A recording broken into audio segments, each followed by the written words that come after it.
जय भवानी जय शिवराय.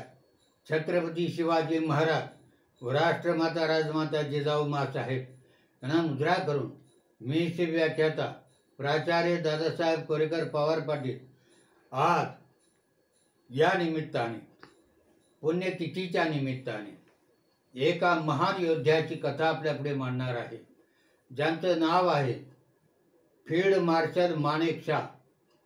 सन 1971 साली भारतावरती पाकिस्ताननं आक्रमण केलं आणि या युद्धामध्ये या देशाचं नेतृत्व केलं ते त्यावेळचे जनरल श्याम माणेकशॉ यांनी. आणि अशा प्रकारची एक शौर्याची उज्ज्वल परंपरा त्यांनी पुढे आपल्या देशामध्ये चालवली. छत्रपती शिवाजी महाराजांनी स्वराज्य स्थापन केलं आणि या स्वराज्याला एकाहून एक असे पराक्रमी सेनापती मिळाले. प्रथम सेनापती नेताजी पालकर, दुसरे सेनापती प्रतापराव गुजर, तिसरे सेनापती हंबीरराव मोहिते, चौथे सेनापती संताजी घोरपडे, पाचवे सेनापती धनाजी जाधव आणि अत्यंत पराक्रमी शेवटचे सेनापती महाजी शिंदे, ज्यांना इंग्रज सरकारने सुद्धा द ग्रेट मराठा हा किताब दिला होता. ही छत्रपती शिवाजी महाराजांनी पेटवलेली स्वातंत्र्याची ज्योत आणि या देशामध्ये पसरलेल्या मोठ्या मोगली साम्राज्याला उद्ध्वस्त करण्याचं काम छत्रपती शिवाजी महाराजांनी आपल्या सेनेच्या मुळे केलं. त्यात नेतृत्व करणारे सर्व पराक्रमी सेनापती होते. त्यातल्या बऱ्याचशाने प्रसंगी आपलं बलिदान सुद्धा केलं. आणि अशाच एका स्वतंत्र देशाचा एक पराक्रमी सेनापती ज्यांचं नाव आहे जनरल श्याम माणेकशॉ यांचं चरित्र आपल्या पुढे मांडताना मला आज आनंद होत आहे.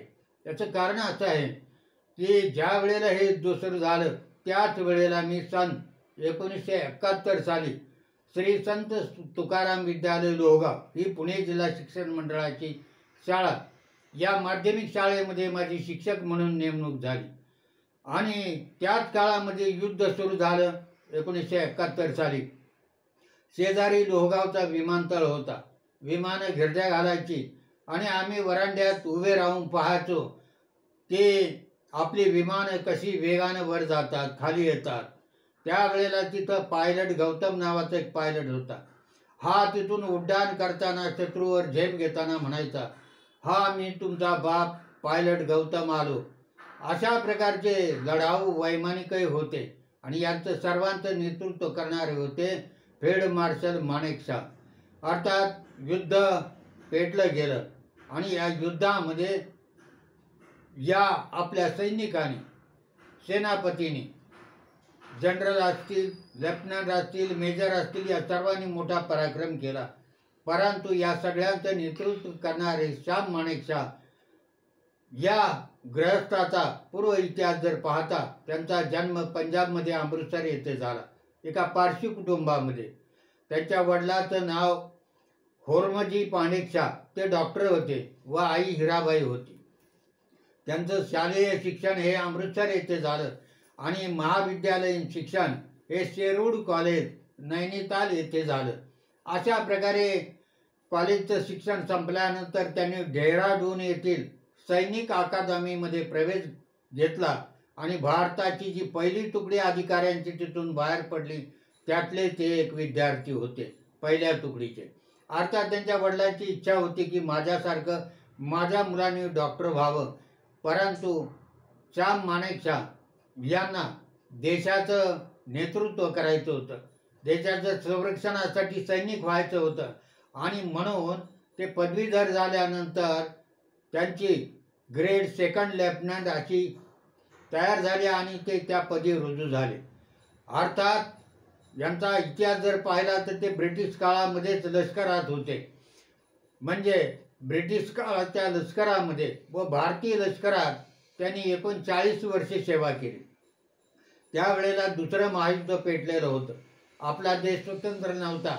युद्ध सुरू झालं आणि या युद्धामध्ये जपानच्या विरुद्ध उघडलेली आघाडी ब्रिटिशांनी त्या ब्रिटिशांच्या वतीनं ते लढत होते जर्मनी आणि जपान बरोबर आणि इतर काही राष्ट्र, या बाजूला काही त्या बाजूला काही, या अशा दुसऱ्या महायुद्धामध्ये त्यांनी काम केलं.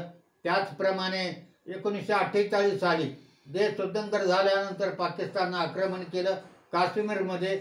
त्याही वेळेला ते लष्करामध्ये होते. 1965 आणि 1971 साल या युद्धामध्ये त्यांनी उत्तम कामगिरी केली आणि 1962च्या चीनच्या युद्धामध्ये सुद्धा त्यांचा सहभाग होता.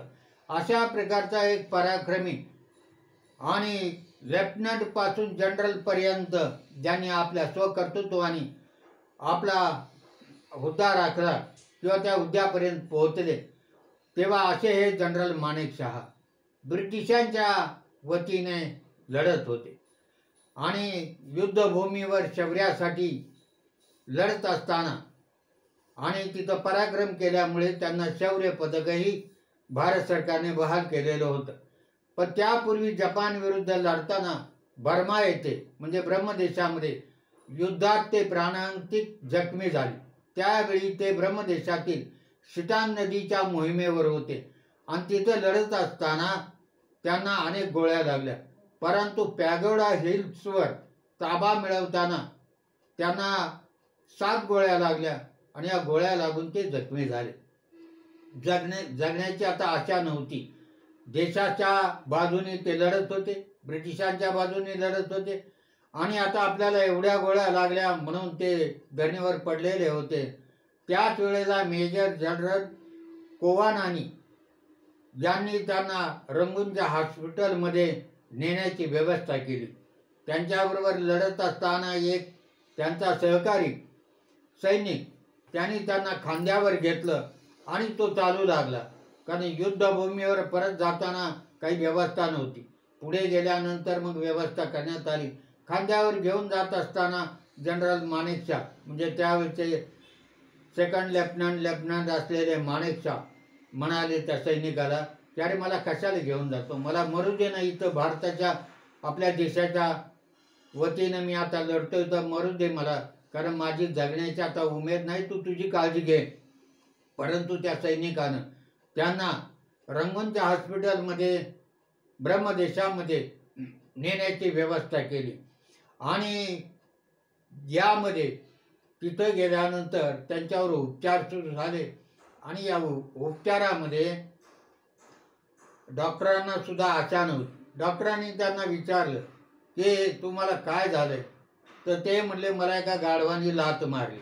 म्हणजे त्यांचा विनोदी स्वभाव मरताना सुद्धा दिसून येतो की आपल्याला 7 गोळ्या लागलेल्या असताना सुद्धा ते म्हणतात की मला गाढवानी लाथ मारली.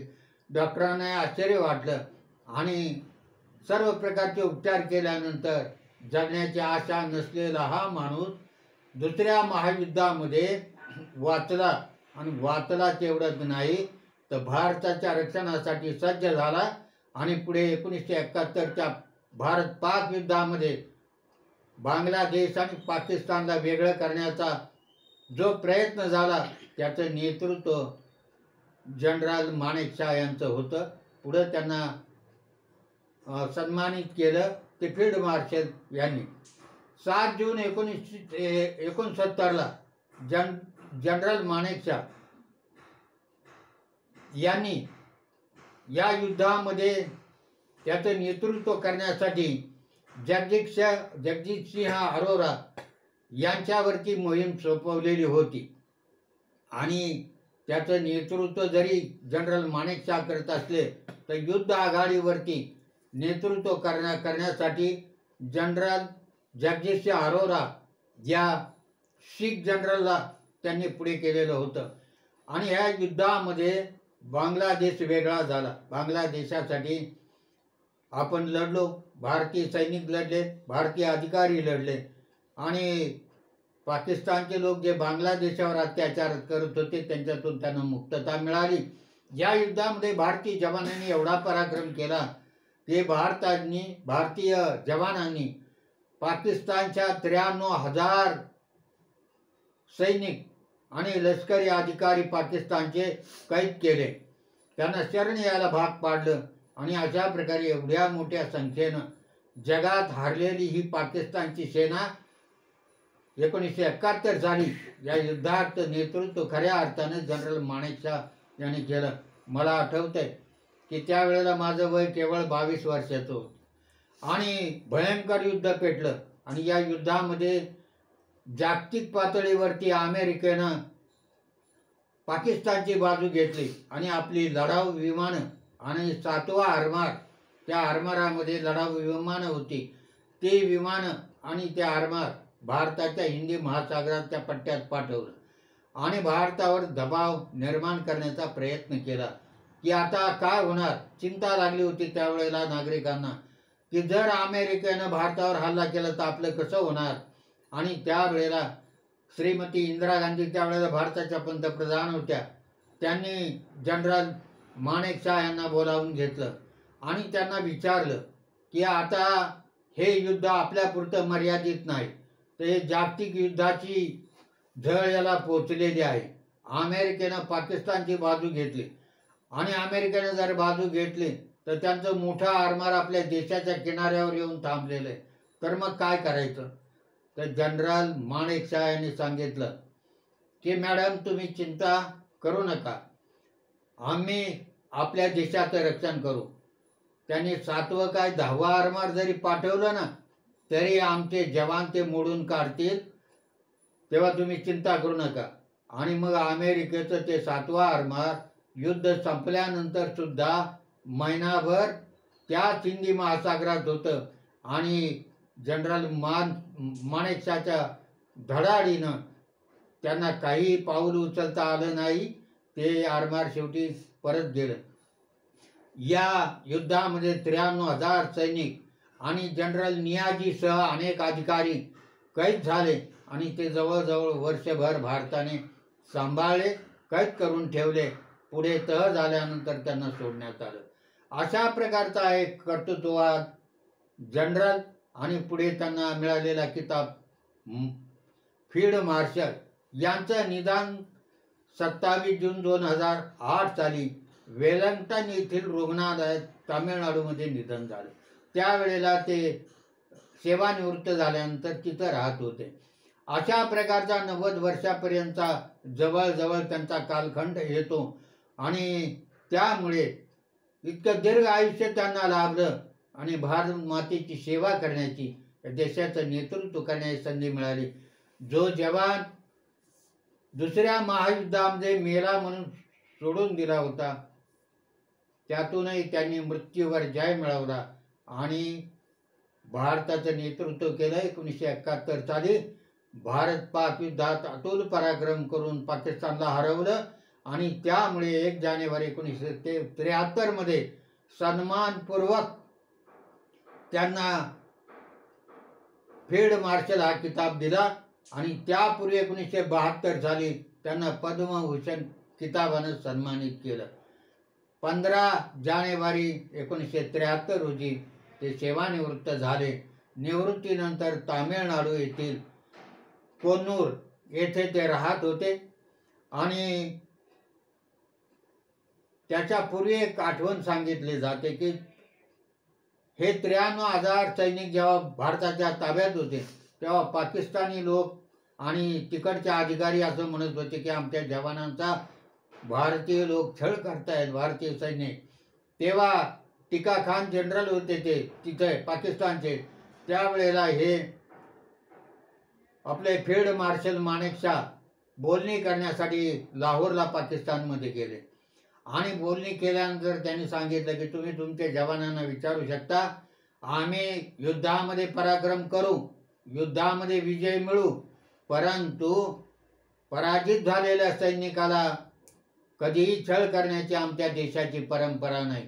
आणि त्याच वेळेला तिथला एक कर्मचारी पुढे आला, त्याने आपल्या डोक्यावरचा फेटा काढला आणि जनरल माणेकशॉच्या पायाशी ठेवला. असं ठेवल्यानंतर माणेकशॉला आणि टिका खान जनरल पाकिस्तानच्यांना आश्चर्य वाटलं की आपला एक जवान त्यांच्या पायावरती आपले शिरस्त्राण ठेवून शिरसाष्टांग दंडवत घालतो, याचं कारण काय.